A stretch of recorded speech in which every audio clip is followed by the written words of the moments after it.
of this because it's been pretty good for the community there. Yeah, it certainly has. It attracts all kinds. You got the tin hatters and the serious people there. So it's quite a fiesta. It definitely, I think fiesta is a really good word for it, and it's a little bit different. It's than most of the symposiums that I've been to. It very much is family oriented, fun, and like you said, you've got the tinfoil hatters running around, and I'm curious how that makes you feel when you see stuff like that. I mean, you lived through this. You went through it firsthand. You saw the wreckage. You held it. You saw the symbols on the I-beams. When you go around and you see green alien heads on every lamppost, and you see a lot of stuff like that, because in Roswell, that's exactly what you see. How does that make you feel? Is it just kind of a laugh type of situation? It's amusing. Just amused. It's people having good-natured fun. That's the way I look at it, and that's okay. Do you think the all of the different products and everything hurt this field though at all? Well, I think I'm sure it doesn't do any good for the scientific part of this thing, but the true scientists who are just trying to look into this, the researchers, it probably degrades their feelings, but people are having fun with this. That's okay. Now, a lot of people at these conferences also go out to the Roswell crash site where your dad first saw the wreckage. Some of them hope to find something. Others just want to say that they've been there. How have you been out there, actually? I've never been there myself. I know basically where it was. I've been out to the ranch, but I've never been out to the debris field. And talking about people going out there, I'm sure there's about 3 or 4 different areas where they say it crashed. There's only one really true field where it crashed, but I've never been out there myself. I see. Okay, because I was curious if you thought if some, you've got these investigative teams going out there trying to find pieces of the wreckage that everybody overlooked, and which I just don't buy that would ever happen. But I thought, I talked to my dad, who had been out there to the debris field, and I asked him, well, was there any of it left out there? And his words were, no, they vacuumed that up. In other words, they were not going to leave one scrap of it out there. Wow. So his words were, they vacuumed it up, so there's no debris out there. Interesting. Well, I always get a kick out of those TV shows that claim that they found a piece and that they were going to subject it to many tests and so on and so forth. And I figured if the military was cleaning up a alien craft, they sure as heck weren't going to leave a single piece out there.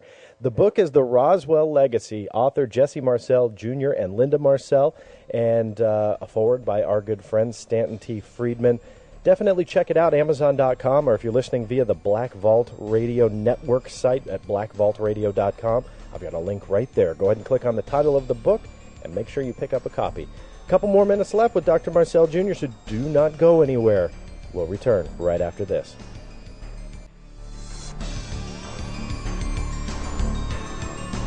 And welcome back to the Black Vault Radio. I am your host, John Greenwald Jr., joined with Dr. Jesse Marcel Jr., author of The Roswell Legacy. It has been an action, information-packed hour. I truly appreciate his taking the time to join me here on the Black Vault Radio. Now, let me ask you, I know The Roswell Legacy is hot off the presses. People can order it by clicking on the link there at the Black Vault Radio Network site, blackvaultradio.com. But how else can they order it? Because I know everybody, 100% of those who buy it, want to have your signature right there on it. How do they do that? Well, if they want to buy an autographed copy, I'd be glad to accomplish that. And they can get it from jessemarcelsenior.com. And if they do that, I'll send them an autographed copy of it. And when did the book get released? Just in the last week or so, or was it a little... First part of September. First part of September. Well, congratulations. Congratulations on the publication. Again, the title, The Roswell Legacy. Now, what's in the future for you? We've got a couple minutes left here. Are you traveling around, doing lectures, doing book tours? What's in the future for you? Well, as a matter of fact, next month I go to Germany to give my talk to them. There's a group there in Germany, in Reagan, Germany, who want to fly me out there. So I'll be in Germany, and I have a lot of radio interviews I'm conducting. Oh, good. Well, definitely travel safe. Have you? I'm guessing you've traveled internationally before to talk about your story. Yeah, on C-130s, but Okay. How is the worldwide opinion on this topic and your story versus domestically here in the States? Do you kind of get a different reception by people? Well, I think that most people worldwide accept what the reality of the situation is. I've had contact with the Japanese, French, now the Germans, and they're all interested in this event. And so, but you don't see a difference between how society perceives the topic. No, I don't think so. Not in my experience, anyway. Interesting. And so the $1,000,000 question, because I can't let you off the air without asking, do you think the military will ever come clean? Well, I think it's out of the military's hand. I think it's in so-called black government in the inner sanctums of our unelected government here.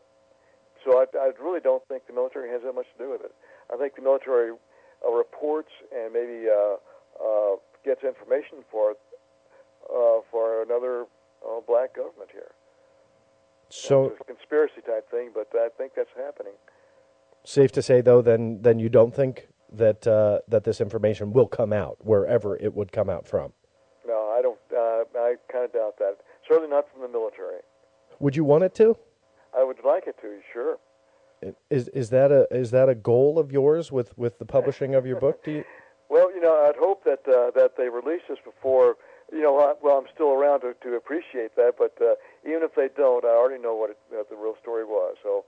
Well, good for you. And that real story is in a newly published book, The Roswell Legacy, the untold story of the first military officer at the 1947 crash site. Do not miss out on this book. I'm looking forward to reading it. Just got my copy a couple of days ago, so I'm very much looking forward to going through all the evidence and everything inside, including the first-hand account. Dr. Jesse, I'm sorry, Jesse Marcel Senior.com, and that is SR for senior. Is that correct? That's correct. Okay, Jesse Marcel Senior.com. Pick up your autographed copy. Dr. Marcel, thank you so much for joining me here on the Black Vault Radio. It was an honor to have you on, and so glad that I could help bring a little bit of publicity for your new book, The Roswell Legacy. Well, thank you, John.